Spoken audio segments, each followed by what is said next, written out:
Aquí empezamos. Atención, el COE Nacional aprobó un plan para enfrentar al fenómeno del Niño. Según las autoridades, se realizará un monitoreo continuo y priorizarán los recursos para la prevención y respuesta, además de la recuperación. Liderará estas funciones el vicepresidente, así lo decidió hoy el presidente Guillermo Lasso.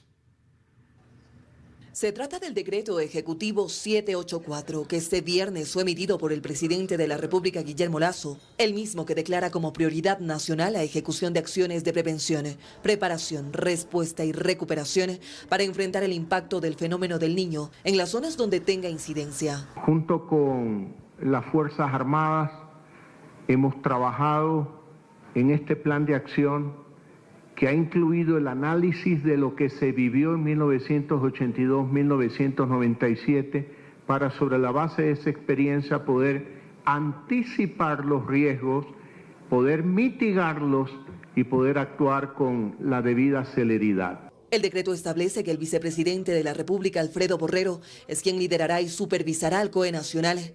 Él estará encargado de informar semanalmente al jefe de Estado sobre el avance de las acciones que tomarán.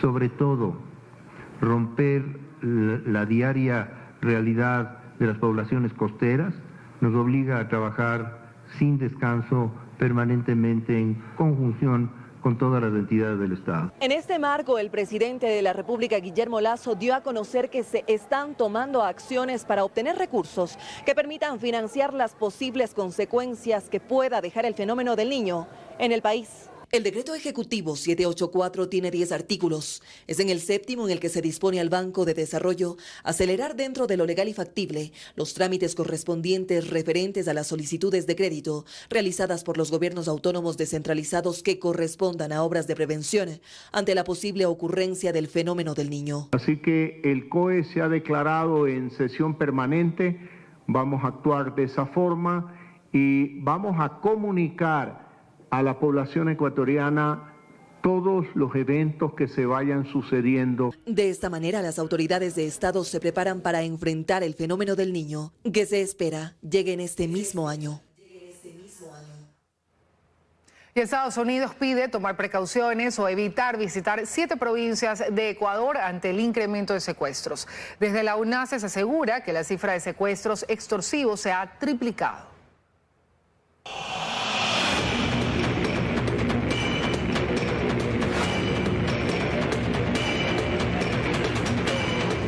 Preocupados por las muertes violentas y secuestros en Ecuador, el Departamento de Estados Unidos elevó su nivel de alerta de seguridad para todos sus ciudadanos. Por eso se pide tomar las debidas precauciones, además de evitar visitar 7 provincias del país, entre las que constan Manabí, Los Ríos, Santa Elena, Santo Domingo de los Áchilas, El Oro, Carchi y Cañar. Además, se solicita la reconsideración de no viajar a Guayaquil, Aguaquillas, Arenillas, Quevedo y Esmeraldas. Desde la UNACE se asegura que al menos la cifra de secuestros extorsivos se ha triplicado en Ecuador. En lo que va del 2023 se registran 54 denuncias, de las cuales 53 están resueltas y una continúa en investigación. En el mismo periodo del 2022, en cambio, la cifra era menor. Se registraban 15 denuncias, de las cuales todas fueron resueltas. Y aquí algunos casos de los últimos secuestros. Hace una semana se registró el secuestro de esta mujer al interior de su domicilio en Santo Domingo de los Áchilas. Esta semana el propietario de este centro de salud en Guayaquil fue secuestrado y su vehículo incinerado afuera de una urbanización privada de San Borondón. El pasado 31 de mayo, un taxista que había sido secuestrado fue encontrado por los agentes del orden durante un operativo en Socio Vivienda 2 en Guayaquil. Operativo que tenía como objetivo buscar al presunto asesino de un policía. Recordemos que no es la primera vez que la embajada emite estas alertas. El 14 de abril del presente año, también advirtió de varios atentados con explosivos en Ecuador. Mediante un sistema de encapsulamiento, Ecuador ya ha destruido más de 400 toneladas de droga en los últimos 2 años. Este jueves un nuevo cargamento fue sometido a esta técnica de disposición final. 16.6 toneladas de clorhidrato de cocaína fueron destruidas la mañana de este viernes mediante el sistema de encapsulamiento, una técnica que consiste en triturar la droga. La destruimos mediante este método de encapsulamiento, logramos tener esta mezcla de hormigón y con los acelerantes lo que hacemos es depositarlas en nuestra celda de seguridad. De a poco se ha ido esparciendo el hormigón armado, que por los acelerantes en 2 o 3 horas está seco prácticamente. Este proceso se realiza con la presencia del juez encargado de los 32 casos que acumularon esta cantidad de droga. Procedo a ordenar que se tomen muestras de forma aleatoria para que se haga la pericia a fin de constatar de que se trata de la sustancia que obra dentro de autos. Es decir, de manera aleatoria se seleccionan los paquetes que serán sometidos a una revisión. Cuando le ponemos el reactivo, entonces ahí sí cambia de coloración y nos da como positivo clorhidrato de cocaína. En total, más de 800 millones de dólares, que sería el precio de esta cantidad de droga en el mercado, fue triturada esta mañana, donde también asistió el presidente del Ecuador, Guillermo Lasso, quien habló de la incautación de droga en su gobierno. Hemos incautado 455 y hemos destruido 462 toneladas. Equivalen a cerca de 23.000 millones de dólares. En el país han mencionado datos como que Ecuador es el país número 1 en incautación de drogas en la región y el número 3 en el mundo. Por lo que expertos internacionales resaltan este método de disposición final. El tema de la innovación es algo que nos llama la atención. Esto no solo es un impacto medioambiental en efectividad, en la respuesta, es que los recursos del Estado también se están aprovechando de mejor manera. Según afirman, esta técnica le costaría al país 70 centavos por kilo destruido, pero aseguraría que la droga ya no pueda ser consumida ni comercializada. En otro tema, la operación de Petroecuador en el bloque ITT contempla nueva tecnología. Sostienen que en los 10 años solo se registraron 26 eventos que no afectaron al ecosistema. La actividad petrolera en el lugar ha permitido además que comunidades quichuas y guauranis desarrollen actividades económicas. Para llegar al bloque 43 se recorre una pequeña vía de apenas 4 metros de ancho. Eso es parte de las exigencias ambientales a las cuales se sujeta la estatal Petroecuador. Al arribar a cualquiera de sus plataformas, es evidente que la extracción de petróleo ya no es la misma. La tecnología se ha encargado de ir reemplazando las viejas técnicas. Allí, por ejemplo, ya no se encuentra ningún mechero. El trabajo hoy es diferente. Aprovechando la fuerza que tienen las bombas de los pozos, con esa misma fuerza enviamos el fluido, todo el fluido hacia la estación. En estas condiciones pues evitamos que haya separación de gas, como eso hacía en la tecnología anterior. Explican que hoy cuentan con un mecanismo de salvaguardas para evitar así que cualquier posible derrame afecte al ecosistema. En total, durante los 10 años de operaciones en el ITT, Petroecuador ha registrado 26 eventos. Sostienen que todos fueron de baja magnitud y en total involucraron 18 barriles. Correa dice que la actividad petrolera en la zona ha permitido además involucrar a las comunidades de influencia. Más o menos calculado para las comunidades en los próximos 20 años, 40 millones en convenios. Eso también se perdería en caso de que se pare la explotación. Eso lo corroboran comuneros quichuas de Boca Tiputini, quienes se encargan de prestar los servicios de transporte en embarcaciones, catering, limpieza, entre otras actividades. Por ello dicen que si la petrolera sale de la zona, sus proyectos se verían truncados. Nuestros líderes dirán sí a la explotación porque nos ha dado progreso, nos ha dado desarrollo, nos ha dado salud, educación. Con él concuerda el presidente de la comunidad guaorani, Cahuimeno, Panenki Guave, quien dice están dispuestos a defender la única fuente de ingresos que hoy tienen. Si se va la petrolera, nosotros no vamos a tener educación, salud, lo más primordial. El alcalde del cantón Aguarico, Juan Carlos Orellana, explica que han logrado vivir entre la extracción del petróleo y el cuidado ambiental. Es tan minúsculo que la actividad que se hace acá, como ustedes ven, es como un lunar y no le provoca el daño que le provoca al ambiente, al agua. Todas las descargas de aguas que vienen por el río Napo, eso le provoca. ¿Y por qué no hacen nada? Todos señalan estar conscientes de que es momento de empezar a pensar en una transición energética, pero que esta debe ser ordenada y con un plan B, que permita cuidar a la reserva de vida, pero sin olvidar que allí habitan ecuatorianos con necesidades que requieren de oportunidades.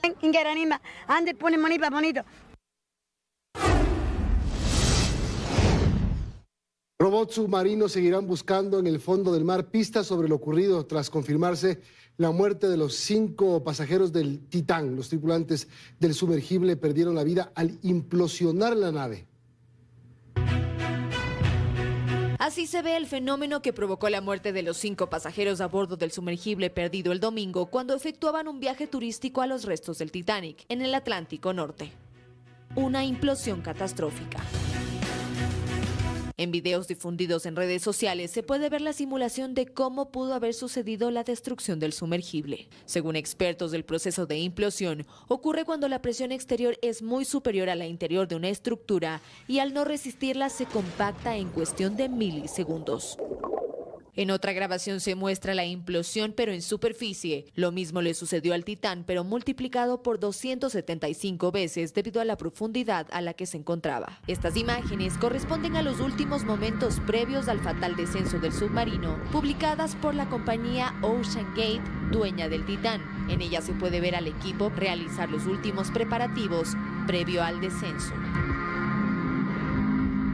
Y es que tras localizar la cola cónica del sumergible en el lecho marino a menos de medio kilómetro del Titanic, así como otros restos que corresponderían a la embarcación, su recuperación se vislumbra como una labor colosal, pues ahora las labores se dirigen a una investigación más profunda para encontrar respuestas. Esto está lejos de la proa del Titanic. Es un área en la que no hay restos del Titanic. Es el fondo liso. El tamaño del campo de escombros es consistente con la explosión en la columna de agua.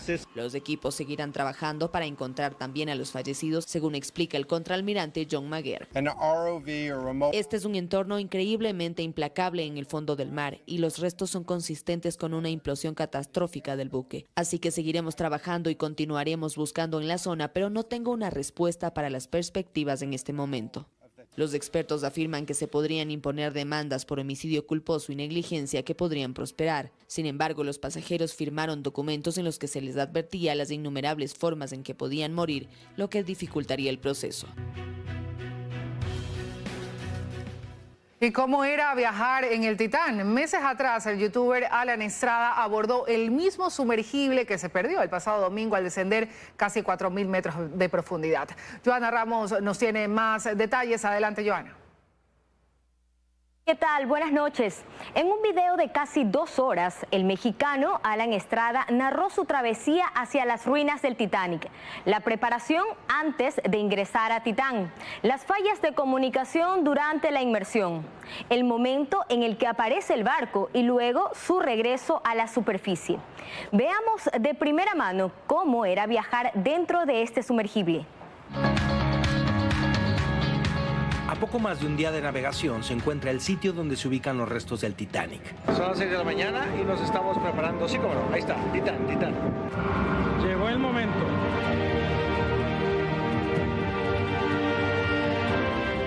Scott es el piloto y el explorador francés que ha bajado casi 40 veces, PH, el copiloto. La puerta se cierra y es momento de lanzar la plataforma al agua. Roger, flat on the deck.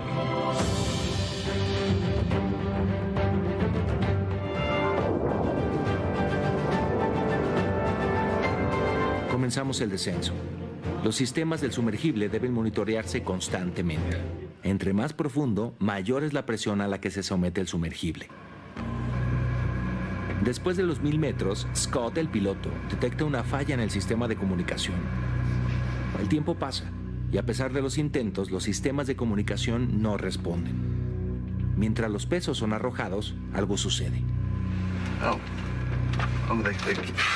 Drop weight for having the carbon. There is something strange. 2161. El sistema de comunicación funciona y podemos chatear con la superficie. Afortunadamente, Scott no arrojó todo el lastre, por lo que aún podemos seguir descendiendo, aunque a un ritmo más lento. Después de tocar fondo, comienza la difícil tarea de encontrar alguna parte del barco. Es increíblemente fácil desorientarse. La profunda oscuridad hace que solo podamos ver gracias a las luces del sumergible que desafortunadamente comienzan a fallar y lanzan destellos variando su intensidad. It's a big piece. Wow. Look at that. Wow. Llegamos frente a una de las grúas que aún conserva la posición final después de bajar uno de los botes salvavidas. Aunque algunos científicos pensaban que los restos del barco no durarían más de 30 años, en nuestra inmersión podemos ver que esto no es verdad, y aunque el deterioro es importante, el Titanic seguirá aquí por mucho tiempo.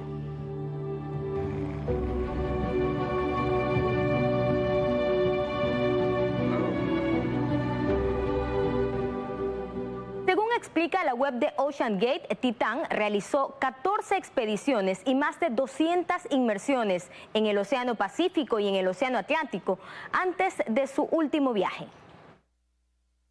Gracias, Joana, increíble.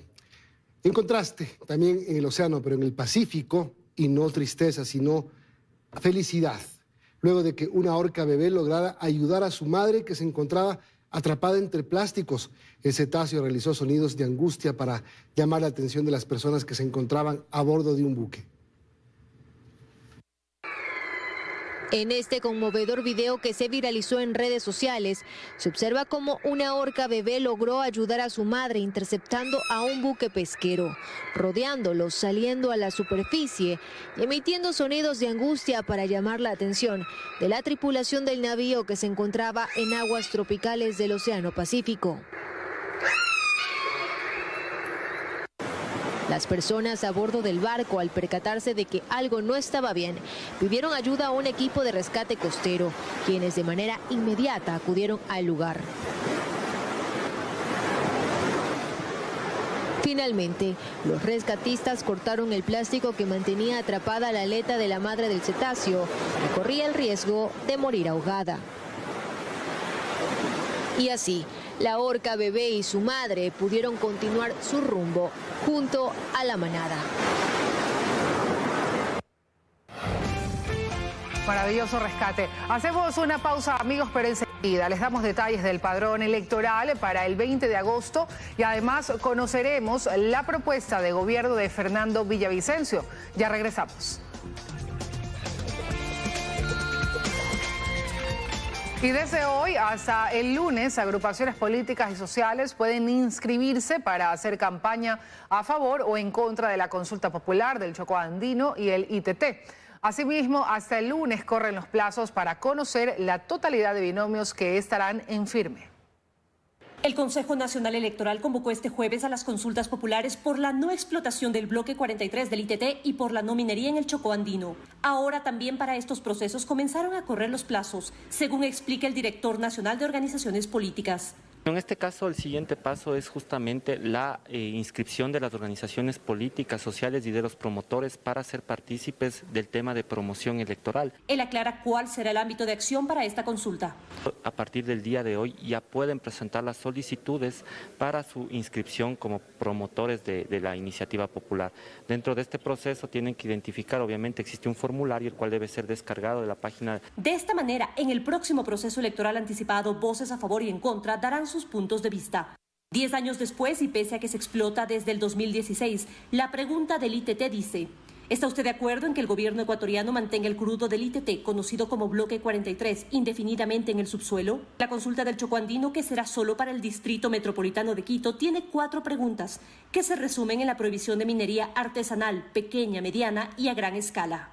La decisión final la tendrán los ecuatorianos el 20 de agosto. Restan 2 meses para que los ecuatorianos vayamos a las urnas, a las elecciones presidenciales y legislativas anticipadas. El proceso es tan ajustado que el padrón electoral no varió desde febrero. ¿Cuántas personas decidirán sobre el futuro del país? Daniela Valencia nos acompaña esta noche para darnos estos datos. Dani.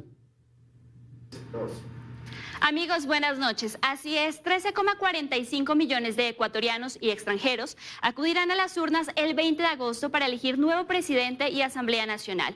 6,82 millones de mujeres y 6,6 millones de hombres. Los electores obligatorios, es decir, ciudadanos de 18 a 65 años, ascienden a 11 millones de personas.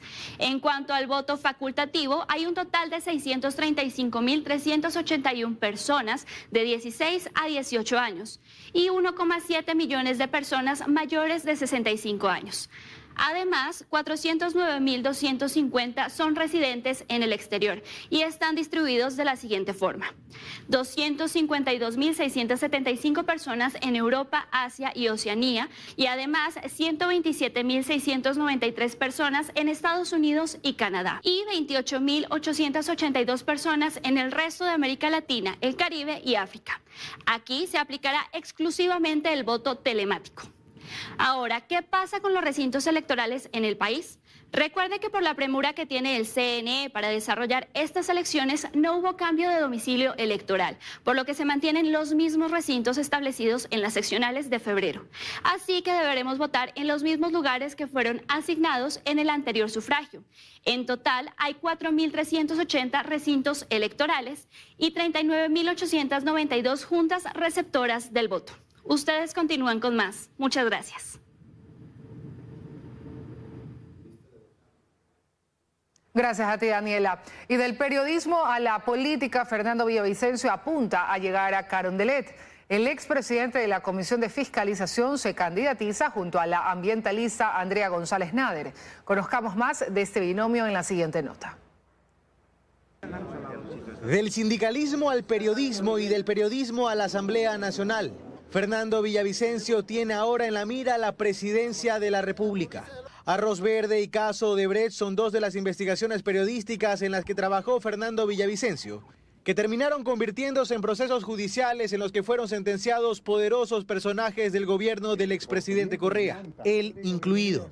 El también autor de las denuncias sobre la intermediación petrolera llegó al Parlamento auspiciado por la Alianza Honestidad, cuyo candidato era César Montúfar en 2021.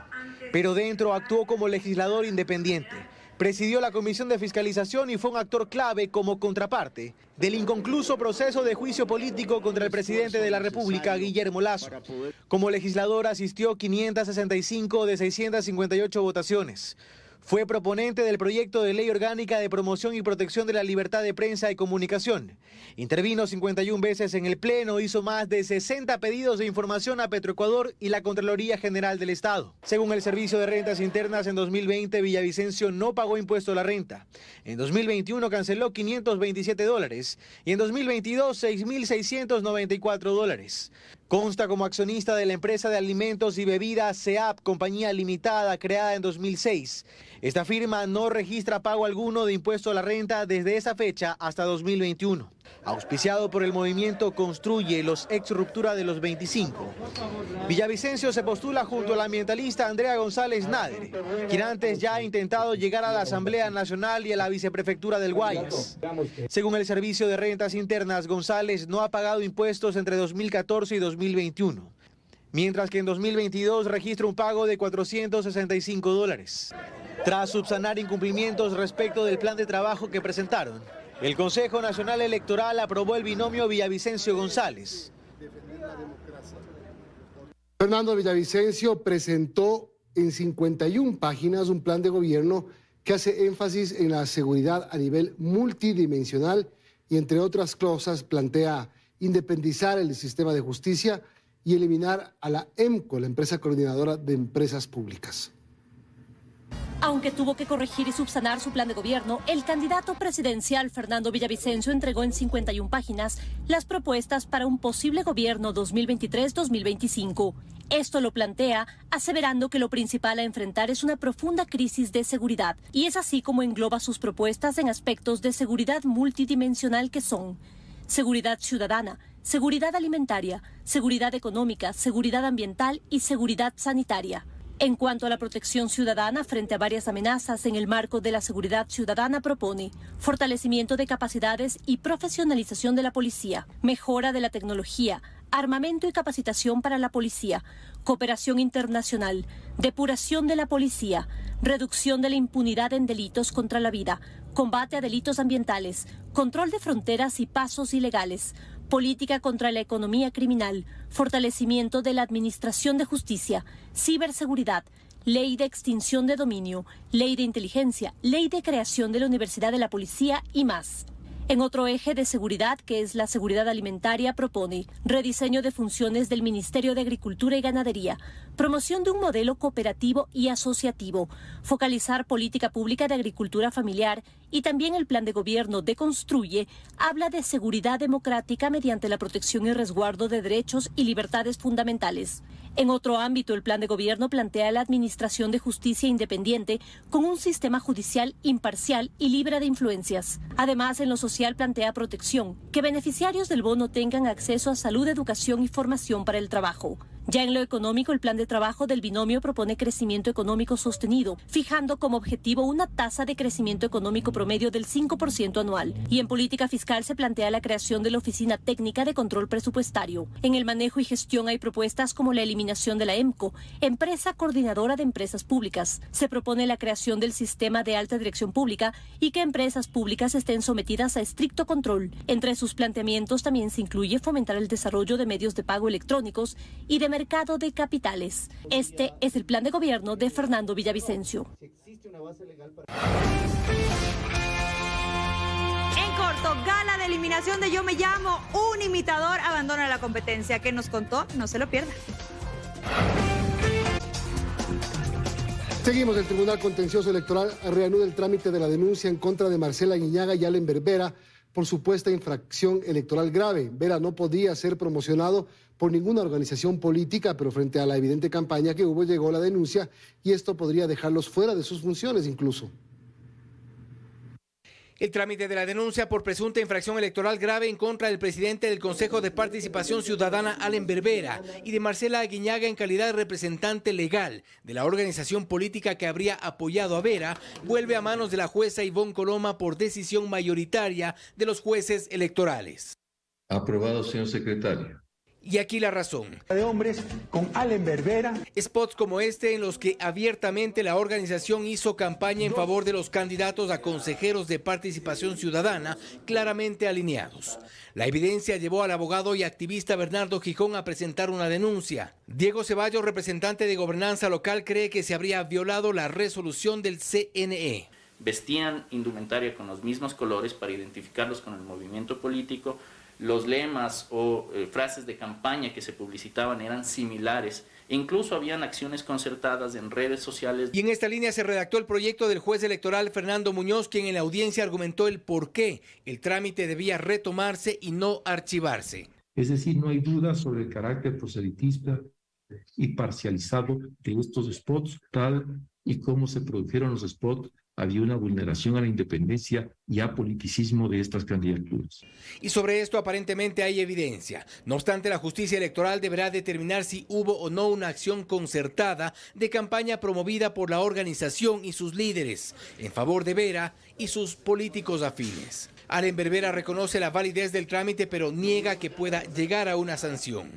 Personas farsantes de que ya están hablando de destituciones y demás son absurdos. Aún así, la sanción está establecida en la norma y el efecto, si llegase a darse, sería la salida del cargo en el caso de los dos funcionarios denunciados. Se imponer una sanción entre 21 y 70 salarios básicos unificados a quienes hayan incurrido en una infracción. Y dos, la suspensión de sus derechos de participación entre 2 y 4 años. Como consecuencia de ello, además, si pierden sus derechos de participación, incurren en una inhabilidad para ser servidores públicos. Y lo que sigue, la jueza Coloma deberá convocar a las partes para escuchar sus argumentos. El trámite por ahora tomará su curso y la decisión deberá esperar.